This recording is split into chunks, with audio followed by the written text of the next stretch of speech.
My name is John Quiñones, and I'm a reporter. I've been a reporter for a long time at ABC for 2020 and for World News Tonight. Traveled the world, covered Central America for a long time.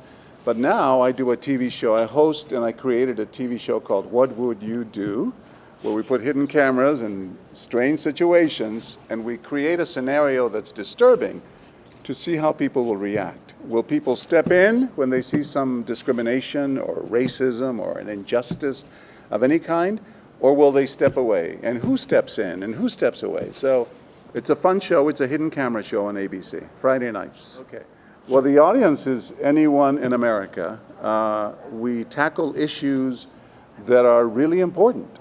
Issues like racism and bullying and gay bashing.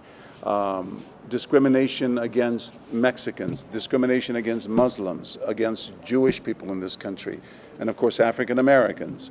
So we just roll the hidden cameras and we put them up. We hide them in restaurants or in a park, in a public place, and then we stage a scenario with actors, having them do something disturbing.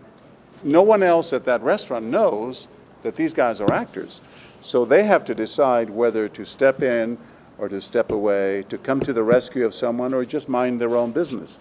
So it's very interesting, and we've been doing it for about 10 years now. So we have a new season coming on next summer, next June, 13 more hours on ABC, so knock on wood, I hope we do it for a long time. I love El Paso. I love the mountains and the clear mountain air. It's still a little hot, but I grew up in San Antonio where it's really hot and humid. So I love coming back here. I did many stories over the years, not only in El Paso, but in Juarez. I did stories on the women who disappeared from the maquiladoras there. I did several stories on that. I've done stories on the drug trade in Juarez, the violence in Juarez for 2020 and Primetime Live.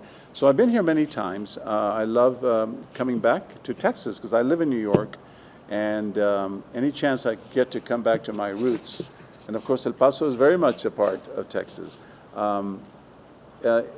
EPCC, I love it. The kids I spoke to this afternoon at the campus were just really engaged and smart and very loving. I couldn't leave the campus. I took 1,000 pictures with these kids.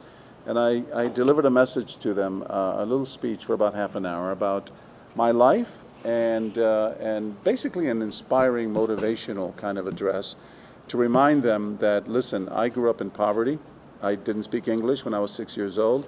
And if I was a migrant farm worker with my family in Michigan and picking cherries and tomatoes in Ohio.